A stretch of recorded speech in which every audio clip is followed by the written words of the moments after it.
following podcast contains spoilers and words like gee, whiz, and gosh damn it. We watch the thing. We watch the thing. Hello everybody and welcome back to We Watched a Thing. It's Billy and this week I'm joined by an amazing guest, someone who I've had on the show before. I've been on his great show before. It's Daniel Hendo Henderson from The Movie Journey. How you doing, mate? I'm doing great, Billy. How you doing, mate? Yeah, not too bad. You guys have taken a little bit of a break from podcasting at the moment, so I really appreciate you taking the time to do this for me. Yeah, no worries. Well, I'm not podcasting for myself, so I may as well, join you for a movie.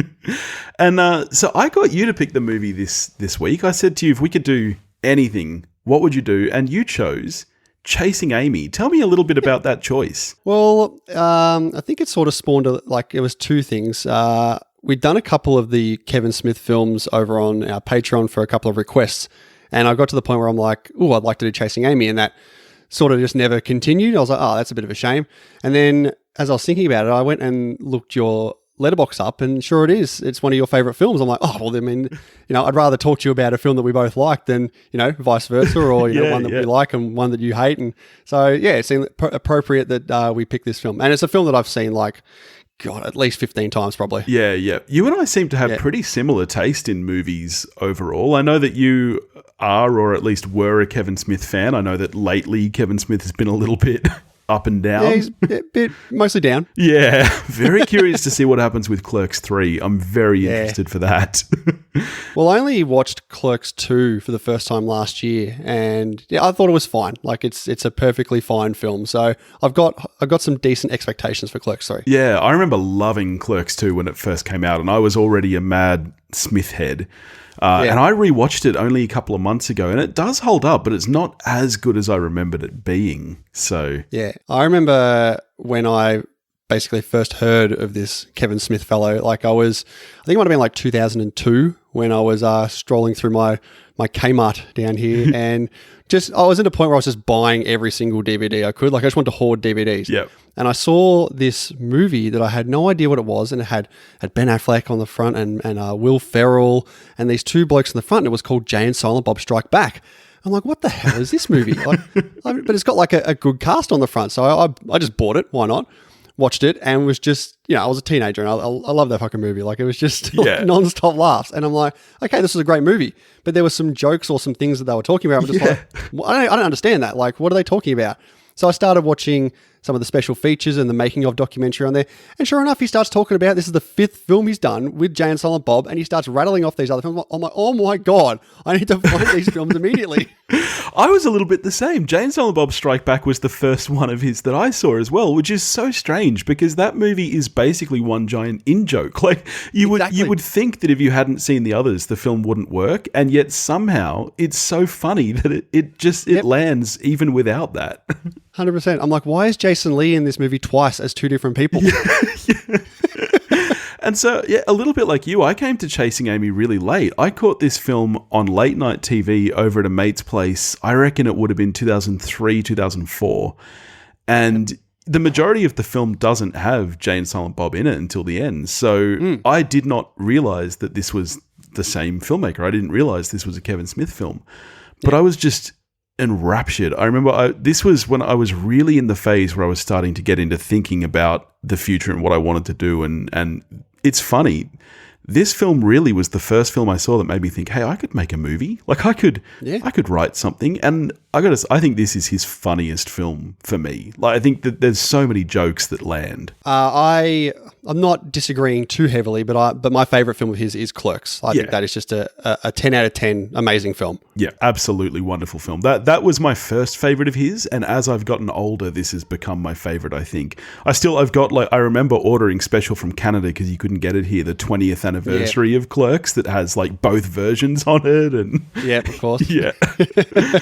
All right, well, let's get straight into it then. So Chasing Amy is a 1997 American romantic comedy drama film written and directed by, as we said, Kevin Smith. It stars Ben Affleck, Joey Lauren Adams, and Jason Lee. And Hendo, what is it about, mate? Okay, well, you got these two best mates. Ben Affleck plays Holden McNeil. He's a comic book drawer, and Jason Lee is Banky Edwards. He's a tracer. And they essentially are living together in New Jersey, I think it is. And I guess Holden starts to fall in love with Alyssa, played by Joey Lauren Adams, gets very heavily into her until he finds out that she's actually a lesbian. And from then it gets much more complicated, much more deep. The relationships between all three of these characters get skewed all over the joint. It's quite a watch. Sure is. All right. Yeah. So let's start on the cast then. This was same year from memory that Good Will Hunting came out. We'd seen... yeah, that's right. We'd seen Affleck work with Smith previously in Mallrats, and obviously there's the ever-enduring rumour that Kevin Smith was the one who actually wrote Good Will Hunting, which is so not true. No, of course not. Absolutely not true in any way. But this may be, for me, one of the first times I saw Ben Affleck in a film. I think he's fantastic in this film. Even with that disgusting little goatee, he's really endearing somehow. Yeah, I think he is really, really good in this role. Like, he just plays that everyman, that regular bloke who's just trying to get through life. He's got a relationship problem here and he's trying to sort it out. He's not over the top. He's the straight man in this movie. yeah, he is. He's the straight man both to Joey Lauren Adams' gay girl and to Jason Lee's, I guess, wilder kind of unstraight man in that sense. Yeah. I mean, who doesn't love Jason Lee? Even though, let's be honest, Banky is a dick. Like, Banky's a dick in this movie. Banky is an asshole, but he is so funny. Yeah. Like, no one can crack a joke and yell at the same time as well as Jason Lee. Yeah. Like, it is so good. Like, from Mallrats, where he plays the lead in that film, I've forgotten his name in that one, but he times it so well with these jokes with it. And I got to give it up to the script as well. Like, the script is just sensational, but Jason Lee is just so well with his comedic timing with the script that he has here. Yeah. I even though Clerks was my favorite film, and I think Smith did do a lot of great films in those early years, like Dogma is another one that's fantastic. I really think this is his best written film. I think that this... Oh, yes, I agree. Yeah, it's... As I said, for me, I think it's his funniest. I think I actually forgot, like, even though I've seen this movie so many times, rewatching it in the last month, I forgot how hysterical moments of the movie are. And I think it straddles that line really well of being very poignant and having something quite personal to say while still being very enjoyable to watch. I think it's such a tightly written script. Yeah, it's got that perfect blend of emotion and deep characters mixed with like just laugh out loud comedy. Yeah. For me, and I agree. Yeah, like Kevin Smith, this is his like best written, most personal film by far. Yeah. To me, it's when he was at his peak of kind of discovering who he was as a writer. You know, like there's still a lot of pop culture references on which Clerks basically is just one giant pop culture reference after another. Yep. There's still a lot of that. But I think this is the first film where I felt he really had something to say. You know, he felt he had a story to tell rather than just, hey, I'm just going to make a movie because, you know, why not? Yeah, and you talk about pop culture references, and I think that with Mallrats, his second film, I think he just took that a bit too far. And for me, Mallrats, I don't really enjoy that film too much. I just think it is just a bit too over the top, and there's nothing really there. I think it's just this sort of idiot gag after idiot gag with that movie.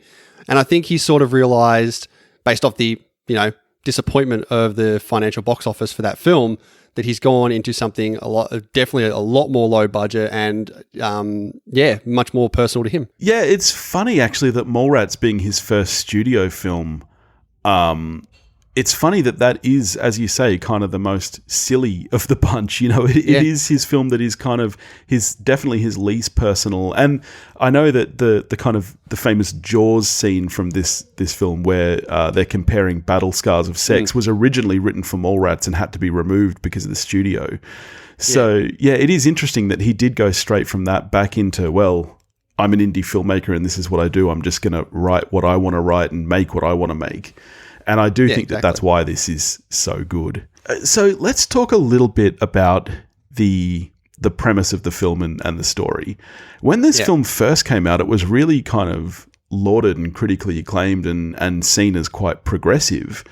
In the last couple of years, there's been a real spin of that narrative to the idea that this lesbian would turn straight for Ben Affleck and how that's, kind of bad representation and stuff. Now, you and I are two straight guys, so, us talking about it is as fraught with danger as the idea of Smith, a straight guy making the film. But, where do you kind of see that narrative? So I've always been under the impression that during the scene where they're laying down together, just having a conversation, and he asks, "Why me?" To my understanding, she reveals that she wasn't a lesbian. She was just looking for anyone. Yeah, my read is that she's very clearly bisexual, and that's all but said in the film because, and I think that that's pretty easily understandable. I mean, bisexual wasn't a very widely used term in the 90s. Yeah. And also, she is in a lot of ways a kind of private person. And if she doesn't want to get into, explaining, well, I'm a bisexual, if she would rather just, identify herself as a lesbian, even though she's clearly bisexual, I don't know. I still see the film as very progressive, especially when you look at it through the lens of being, nearly a 25-year-old film at this point. Yeah. And I guess with some of the comments that Banky says throughout the film, you could sort of, tip your eyebrow to that. When he does the crossroads, when he's talking about, which ones don't really exist in the real world. And that's definitely an issue, but it comes from a character who really has no idea what he's talking about. You're not supposed to side with this guy. It's like, you're full of shit. You are so off base. It is unbelievable. Exactly. Yeah. And to me, the film isn't, that's not the story to me. This isn't a film about a lesbian turning straight for a man or anything. Yeah. This is a story about, in some ways, I guess, toxic masculinity before that was even really a phrase, and about, it's about, and I'm sure that you've had this before too, when you're in a relationship and you feel like, what am I bringing to the table here? I'm clearly just completely inadequate. And I think that Smith represents that really well in this film, that kind of struggle of knowing that you're being a dick, but you just can't help it because it's inbuilt in you. Yeah, when you have Holden who is really just hasn't really gone out and done anything in the world. He's just, basically drawn comics his whole life, and he's basically had no experiences or no adventures out there. And then once he finds out that Alyssa has just gone and done, whatever she's done, in basically a previous life, and he just can't handle that. And again, you talk about toxic masculinity, like him as the male can't have the fact that she's done all this stuff and he has done nothing. So that's when he, approaches her with this, outrageous idea that, of course she's going to snap at him. And when she explains to him why she won't do it, it's it just sums everything up perfect. And his realization on his face when, she's leaving him, it's just this huge turn for him. This snap in his life that he needs to sort his shit out. Yeah. And I think, it was very prudent you're bringing up the comic books there, because it's not even just the sex stuff. He doesn't even like the stuff that he's writing. And there she is writing the kind of books that he wants to write and, living the kind of life that he wants to live. And just all of it, I think, is too much for him to accept that he's kind of shit compared to her in his eyes. And when she says, "Why don't you go and write something like this?" He's like, I'll write something when I have something personal to say. And he just doesn't have anything at that point. Yeah. And this is exactly the thing he needs. Yeah. Let's talk about the cinematography and the direction for a bit, because Smith is, he's, let's face it, he's a writer, not a director. I think everybody knows that, really. I really like the look of this film, but I'm a very simple man. Where are you on the overall look? I agree. This just feels very Indies 90s to me. It's very just block shots, not too much movement. It's just, here's the scene, we're going to shoot it, and we're going to go back and forth between a two shot between you two, and it's just going to be about the writing. It's going to be about the discussion. Yeah. And yet, I agree. And yet somehow there's something so kind of beautiful about the simplicity of it. I used to have a poster on my wall just of the shot of Holden and Banky sitting on the couch together playing video games. And there's something so symmetrical, and the set design is really lovely. And I do feel like, even though it's quite simple, it all serves the story and the purpose really well for me. It doesn't need the set doesn't need to be outlandish, because these guys, well, Holden in particular, are not outlandish. They are he's just a regular bloke, basically. Yeah. I don't really have too many negative things to say about this film at all, basically. But one thing that has always bothered me is the poster for this movie has Ben Affleck clean shaven, and he's never clean shaven in this movie. Yeah.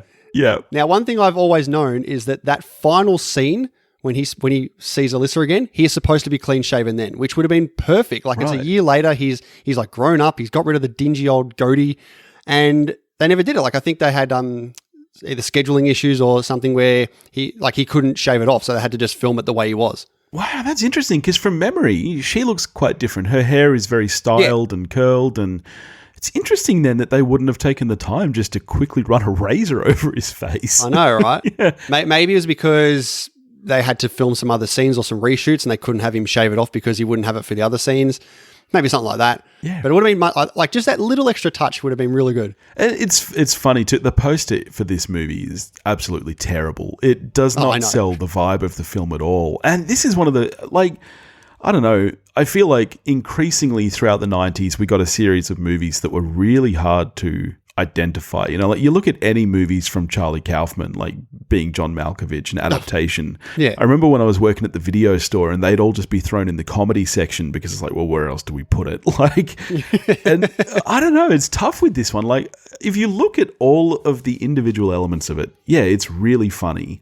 Yes, there's a heavy romance element to it. And yet I would not define this as a romantic comedy because I think that I just think that has the wrong connotations. People come in expecting something much lighter than it is. Yeah, exactly. Oh, yeah, I agree. Like it's a very heavy, like drama comedy in the end. Dramedy, I guess is the right word for it. Oh, yeah. Yeah, terrible poster.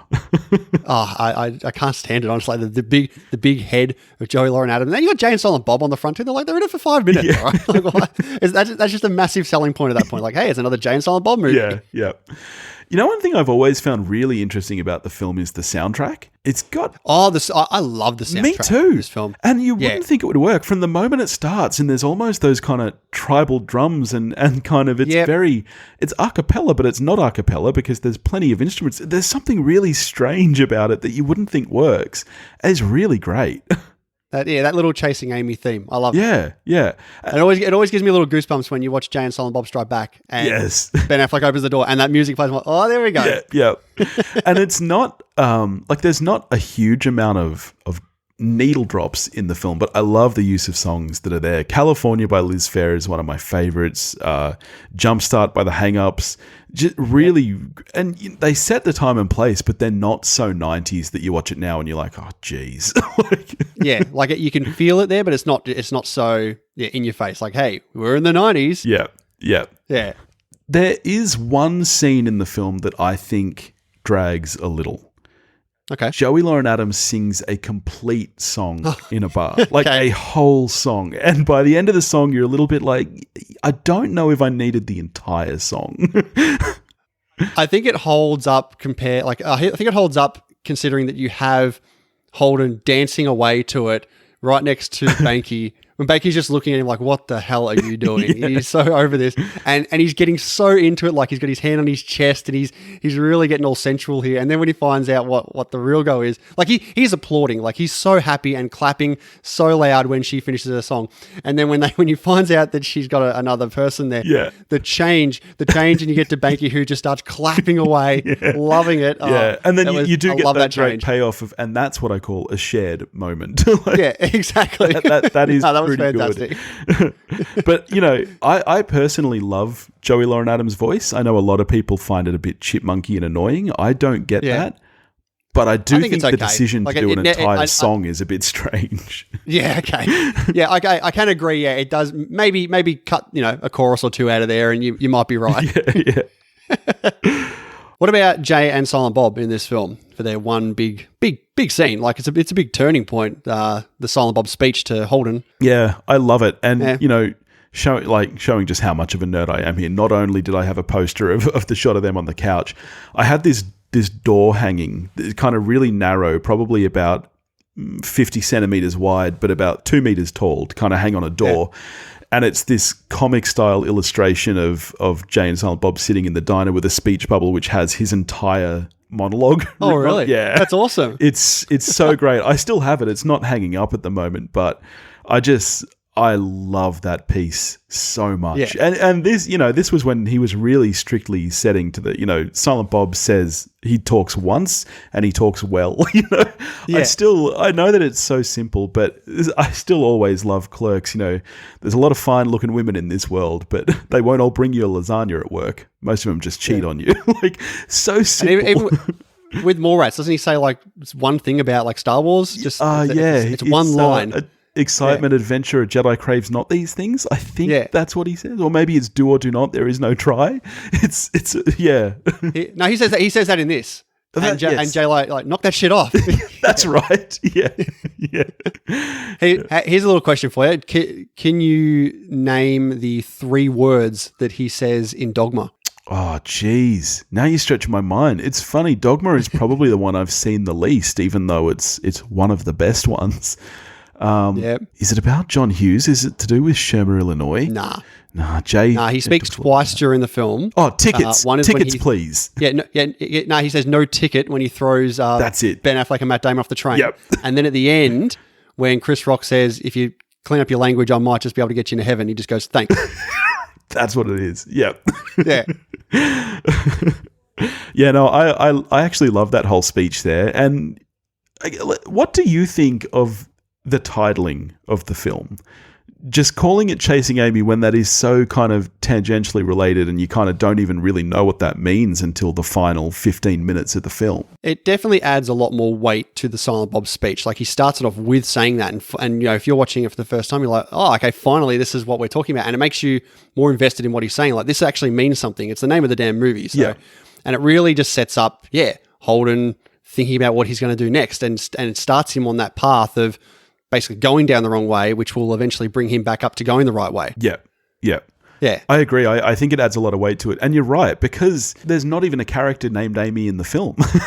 So you reach that point, and when he says those words, as his very opening words, the first thing he says, you're chasing Amy, and they all kind of look up at him. You as an audience member kind of lean in as well, because you're like, oh, here we go. What's he saying?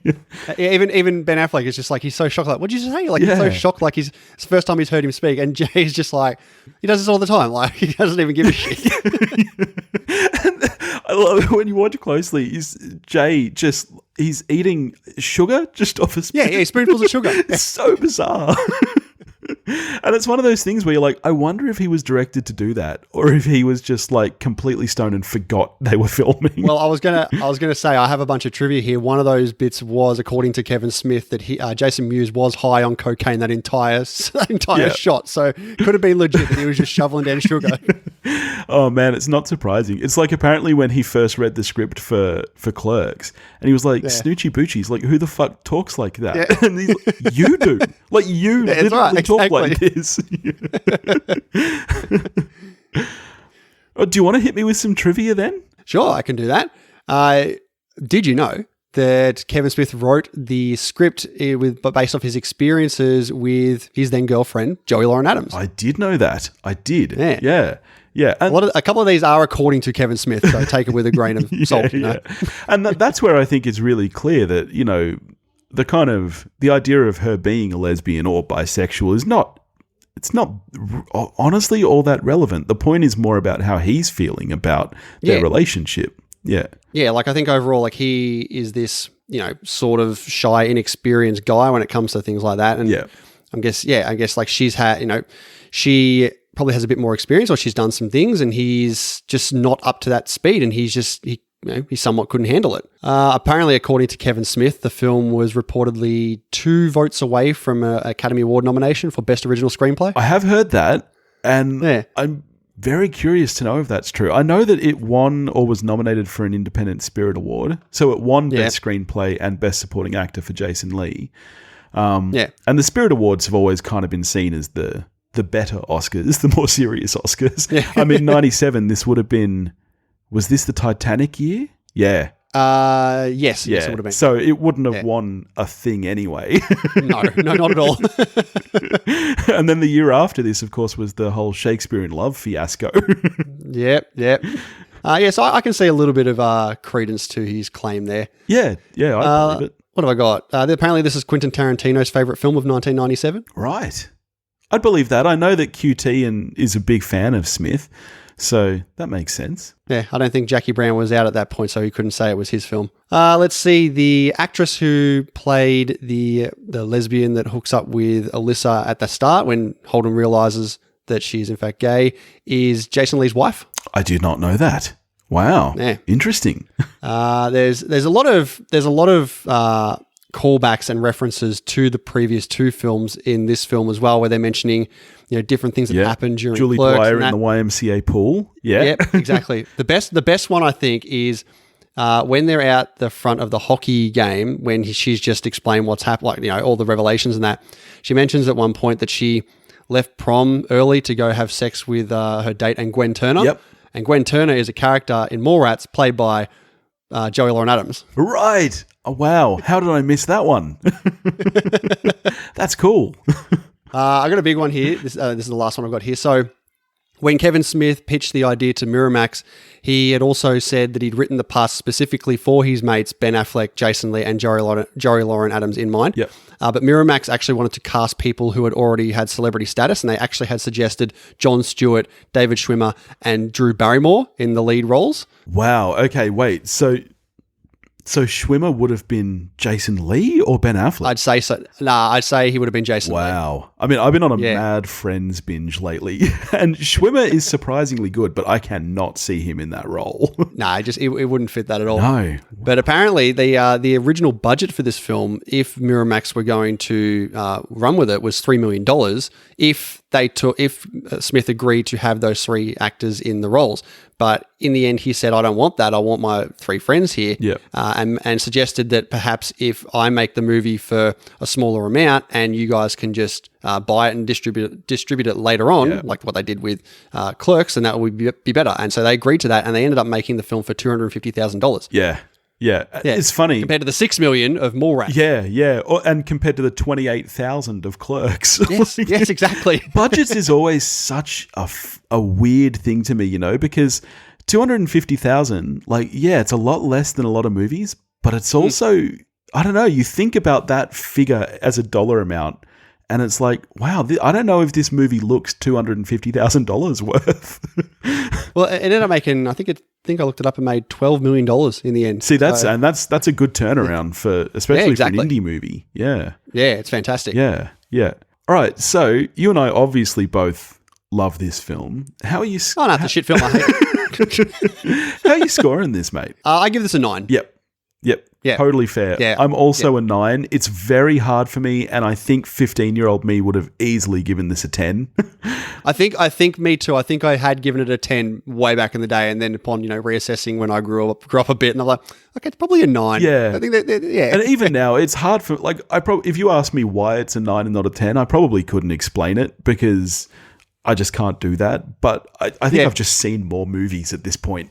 Yeah, exactly. I mean, what is there's the difference between a 9 and a 10 is nothing. So you don't even really need a reason. It's who cares? It's a 9. It's a fantastic movie. It's an excellent movie. For me, it is my favorite Smith film. So yours is still Clerks, though. Yeah, absolutely. Nice. You and I should talk Clerks at some point. We should make that happen. I'm down for that. Yeah. I'm always down to talk Clerks. Yeah.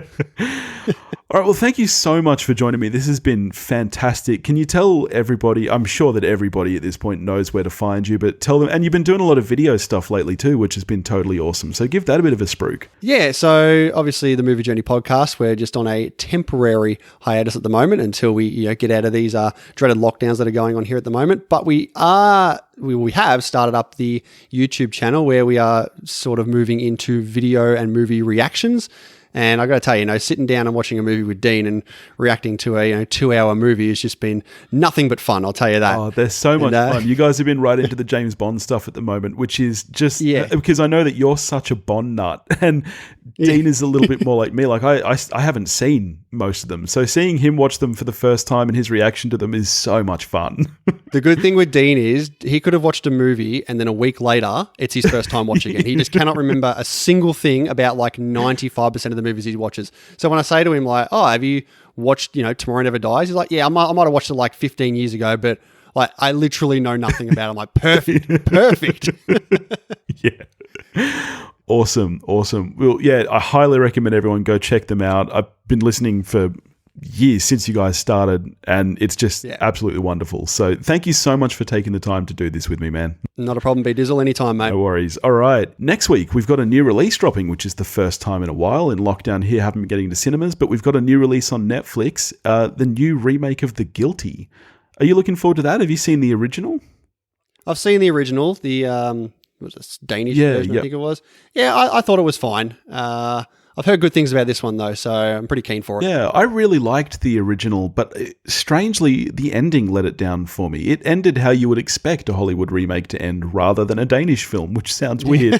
So, yeah, I'm curious to see this one. Yeah, it'd be good. All right. In the meantime, if you want to get in touch with me, you can do that at wewatchedathing.com or wewatchedathing@gmail.com. You can find me on Facebook, Instagram, and Twitter, all under the handle at wewatchedathing. If you want to help support the show, you can do that at patreon.com/wewatchedathing. There's heaps of bonus content there. In fact, I'm about to record a sneaky little episode on speed. I'll catch you next week. See you guys.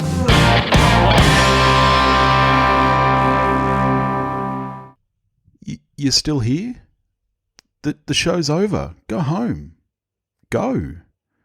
But if you can't get enough of We Watched a Thing, why don't you check out our Patreon page? There's tons of behind-the-scenes content, heaps of bonus episodes. You can get full, unedited videos of each episode recording. You can pick a movie for me to do on the show, or even come and join me while I talk about it. So why don't you head over to patreon.com/wewatchedathing. Go watch a movie.